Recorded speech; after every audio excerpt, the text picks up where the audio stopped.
The music might not be cute today. It may not be cute. It might not be cute today. All right. I couldn't figure it out in short notice as I'm fumbling through trying to find it. Man, let's start off with some energy. What's good, America? What's good? That's what I'm talking about. What's good, America? Heck with that song. We don't need that song. Man, we moving forward. We moving forward in the world, man. Got a COVID shot this week. I'm moving forward, getting ready to go back outside. I'm gonna wear a mask anyway for the rest of y'all, but I'm about to go outside with confidence, feeling like I'm somebody special. I done got rid of the facial hair. I'm getting ready for the spring, new beginnings. We starting football out here. But hey, this is Hot 16, hottest sports show of the evening. Sports Freestyle. Sports Freestyle, Hot 16, Bars. Volume 18, bars. But the hot story of the evening is I hear one of the Brown boys hit a game-winning shot tonight. Talk me through it. Let's go.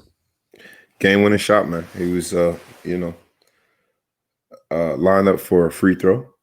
He caught somebody slipping, got the board, 1 second left, put it up off the glass, game winner. The whole team charged him, picked him up. It was cool, man. It was a cool dab. Everybody should live through that once. I'm still waiting on my chance.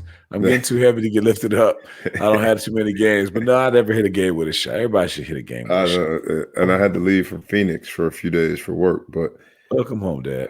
When I got back, I wanted to make sure I was a man of my word. Took him for ice cream, man.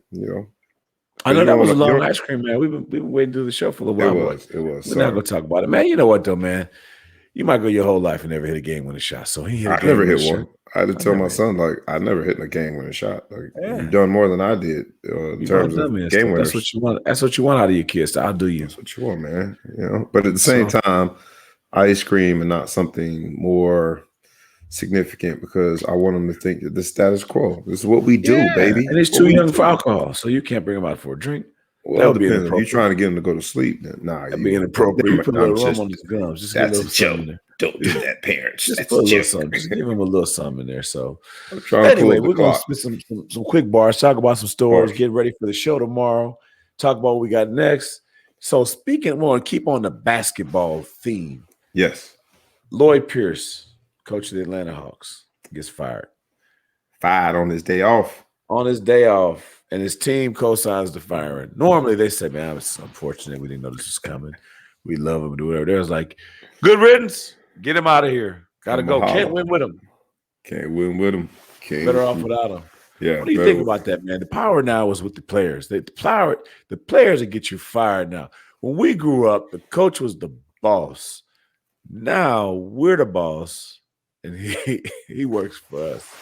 Get your ass up out of here. What you think about that, man? That the team doing that? Is that bad? Are they supposed to go down with the coach? Are they supposed to support the coach to the very end? Or if they don't like the coach, they're supposed to express him, just get him up out of here. What do you think? Like you said, things have shifted, man. And these players are empowered to be a lot more honest.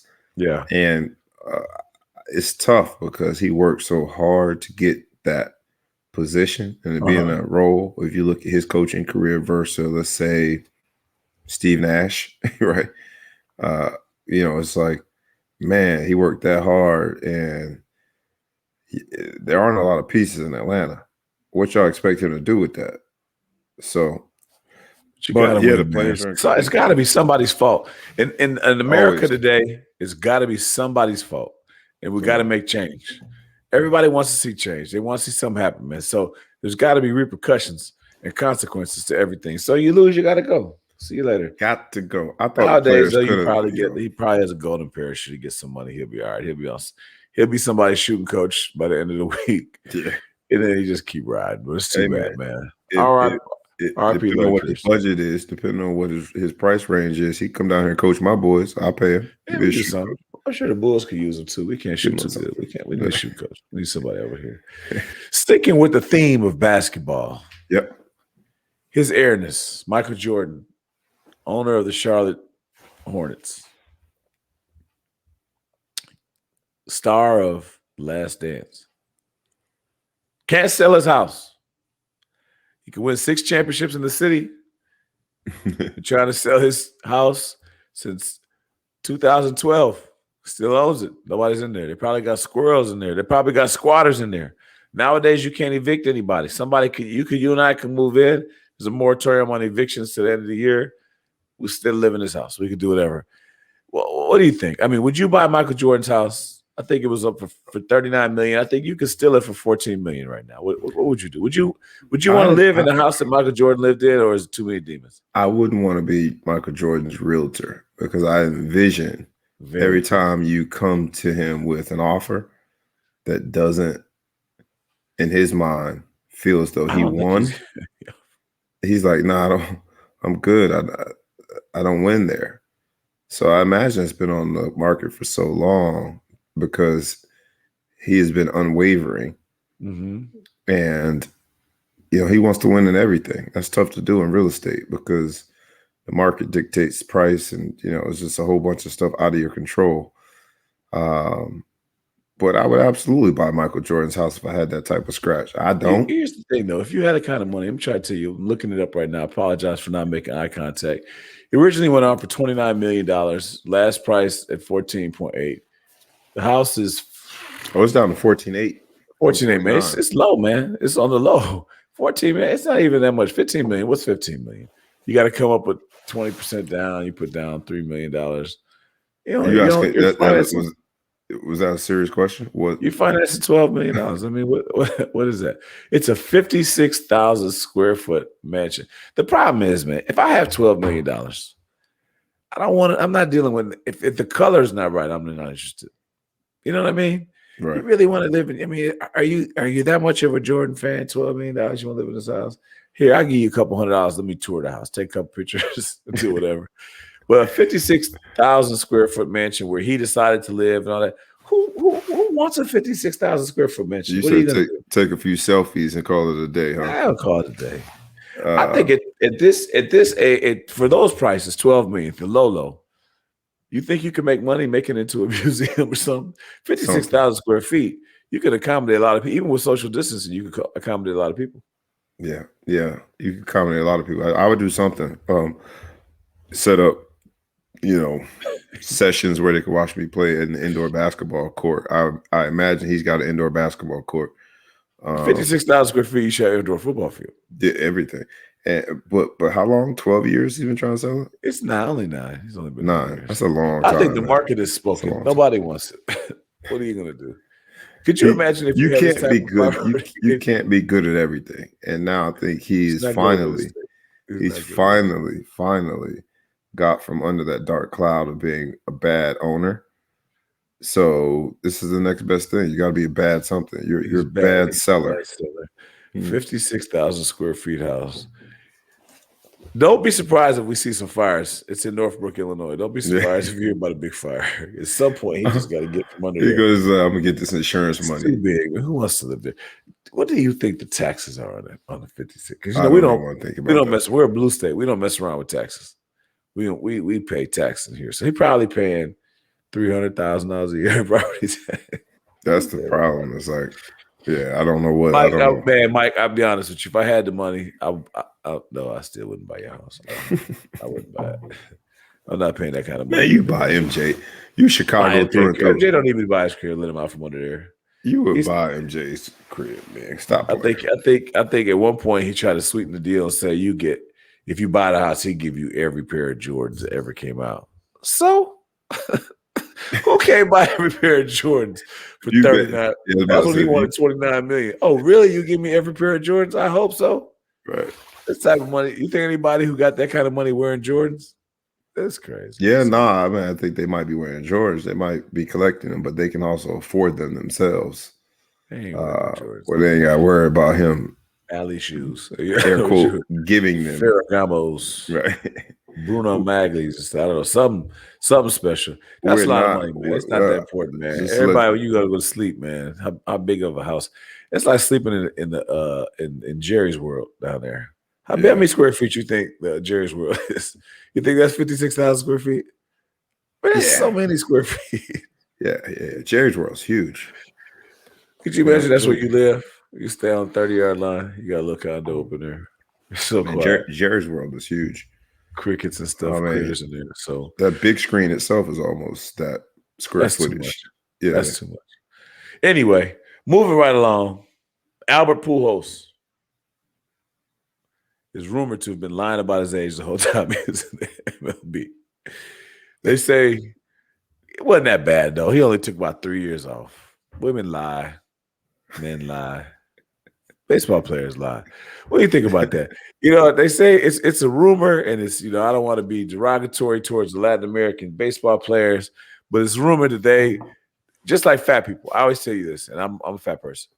Anytime you ask a fat person how much he weighs, whatever the answer is, add 10 to 15. They're lying. It's just a universal rule. They were going to give you the answer that they think you will buy. Right? Remember that kid in the Little League baseball, Danny, what was his name? Danny, that's going to drive me crazy.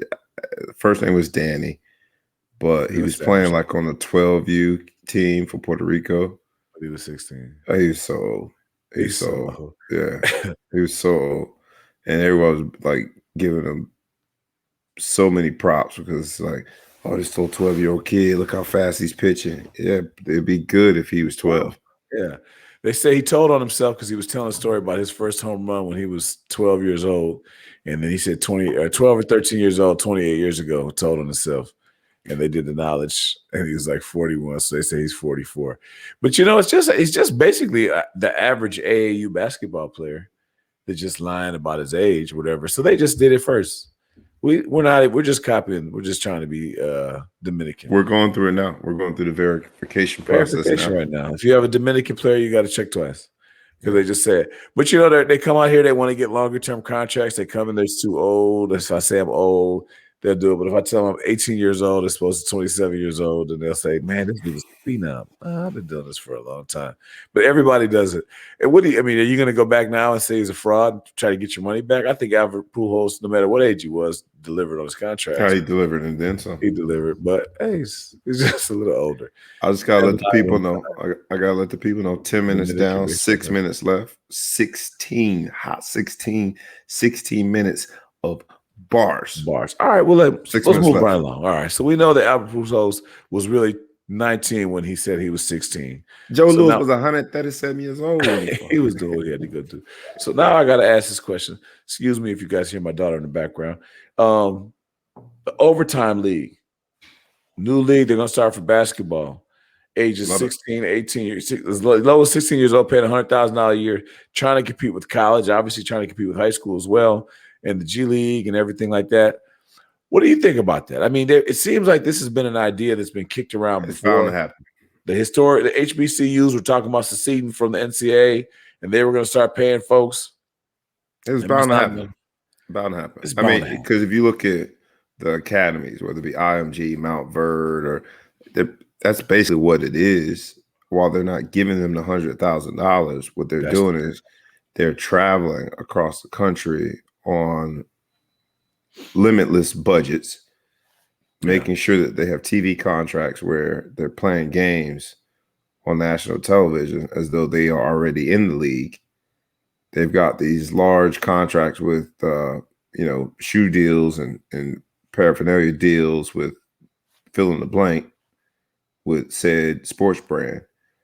It's already been happening. So I think this was bound to eventually occur.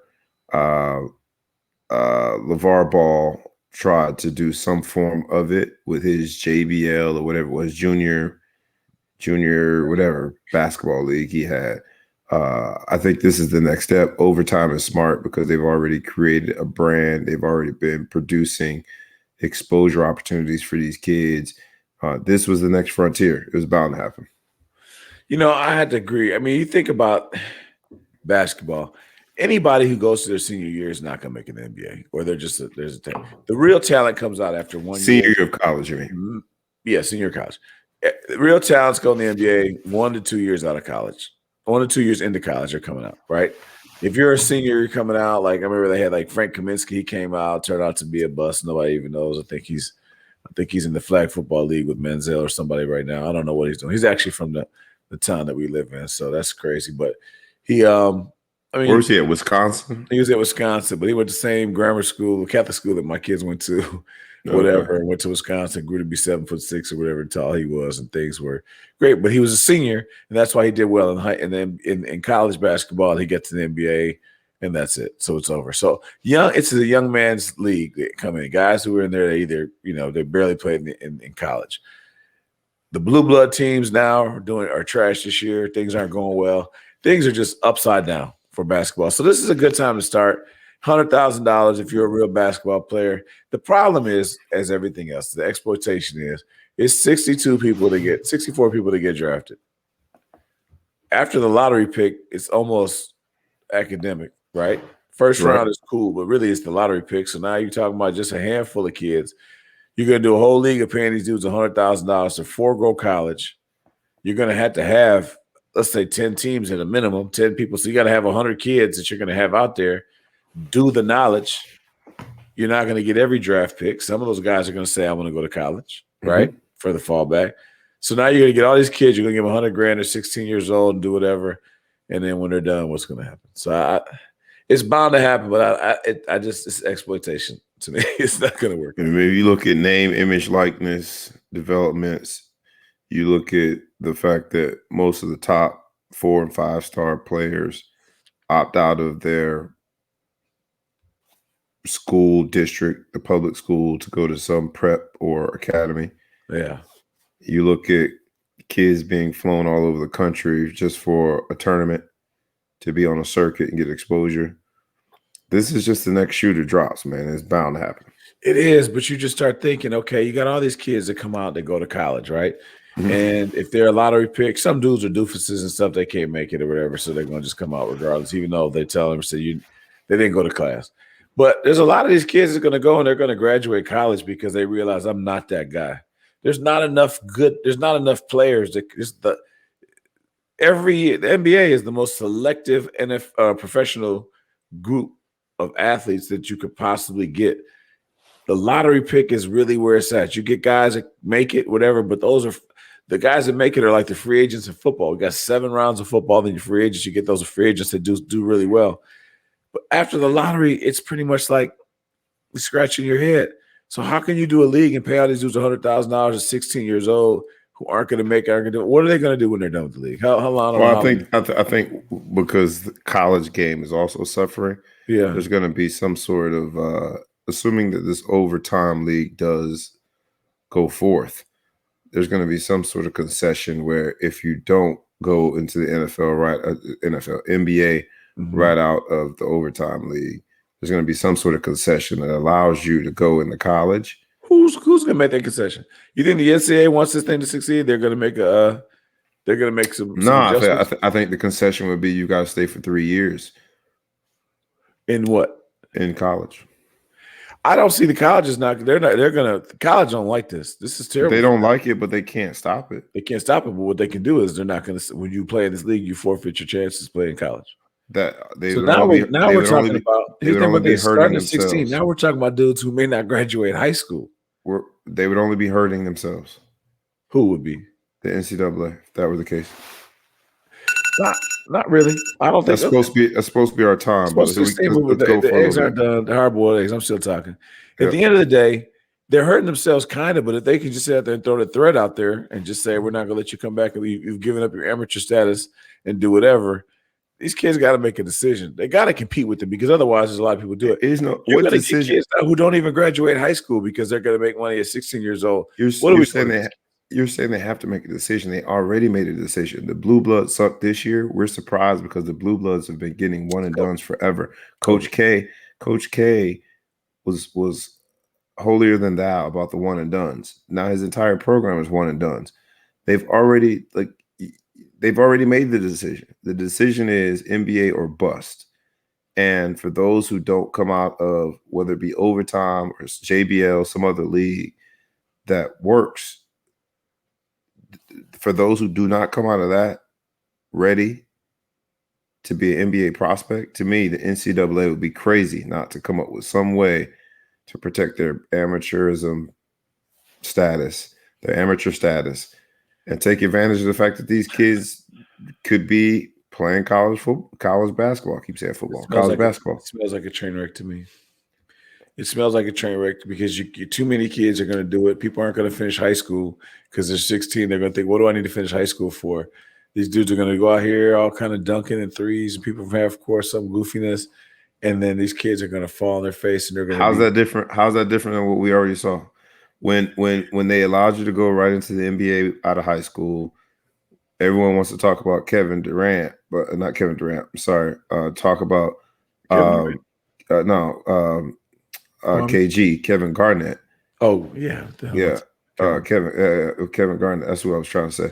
But Texas, yes. He went for a year. He was a one and done at Texas. But Kevin Garnett was a success story. He balled out and got paid. He got paid before they changed. Right. Was that wasn't the last class, was it? It was LeBron. A few. It was a few more after that. LeBron was way after him. No, I'm talking about the money before they put a cap on the money.